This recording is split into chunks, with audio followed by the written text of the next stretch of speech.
YouTube star Jake Paul nabs a $7 million Calabasas mansion. Before we get started, make sure you subscribe to Millionaire Hideouts. And click that notification bell so you don't miss a video. Besides spending absurd sums of money to watch one of those DJs press some buttons on her laptop and buying thousands of $30 jars of blue gummy bear hair vitamins, those crazy millennials have at least one other hobby.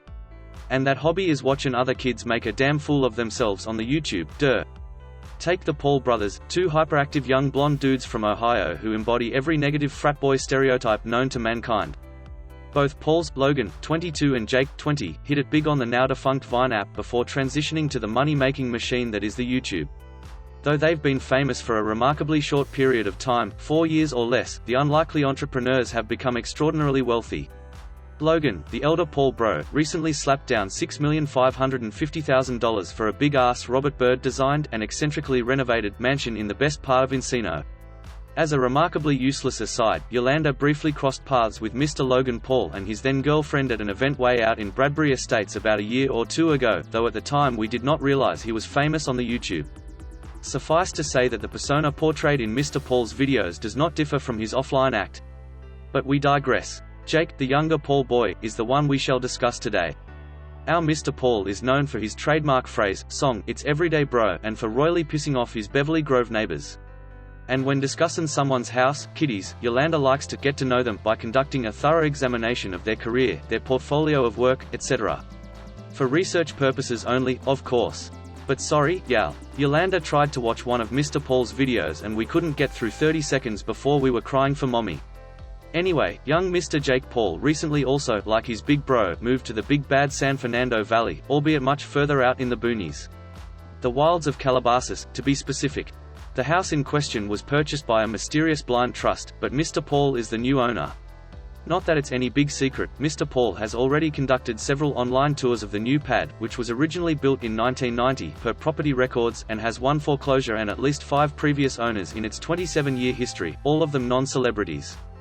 Though somewhat remote even for Calabasas, the property is located in a luxurious, if off-overlooked gated community just off Mulholland Highway and not far from Old Topanga Canyon Road. Unfortunately for Mr. Paul, or maybe this is a good thing, the house is set down a long driveway at the very back of the gated enclave and backs directly up to a mobile home community. Yes, kiddies. This $7 million house borders a trailer park, albeit a pricey trailer park, as trailer parks go. Somewhat appropriate, no? As for architectural style, it's indeterminate. Some folks might call it a Persian palace, though Yolanda sees a clumsy take on neoclassical with truly ungainly proportions. Check out those 2 windowed lumps above the garages, the phrase, warts and all, springs to mind. But there's an ass for every saddle and it seems rather fitting that Mr. Paul's ass found this particular saddle just right. And though the style does not interest Yolanda, the property has plenty of land and contains a massive, fancy mansion. When it comes down to it, that's probably what Mr. Paul wanted. The ornate front door opens to an enormous 3-story entrance foyer that is clearly meant to wow guests. Newly renovated interiors were done up in a clean-lined contemporary theme that we suppose is nice enough, but it still leaves Yolanda feeling blue and uninspired. Maybe it's because the rooms are so gosh darn enormous that they feel empty no matter what the decor situation is. The beast of a mansion spans more than 15,000 square feet of living space with 8 bedrooms and 10 bathrooms. A baronial kitchen is ready to party with 4 ovens and a supersized center island with all high-end meal appliances.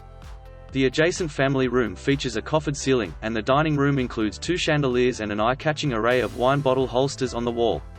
The master bedroom has hardwood floors, a fireplace, and a private balcony overlooking the grassy backyard. The master bath has a party-sized glass shower with its own Bluetooth music system and steam feature, perfect for a rowdy bachelor.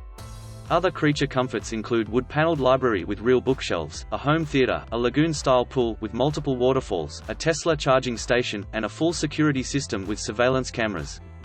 The listing notes that the 3.5-acre property includes a second-graded pad that is currently undeveloped but can accommodate championship tennis court, equestrian pursuits or soccer field. Meanwhile, there's already 2 built-in barbecue centers and extensive patios out back. Congrats to Mr. Paul on his very first house. And to his WeHo neighbors for the relative calm that shall be returned to them.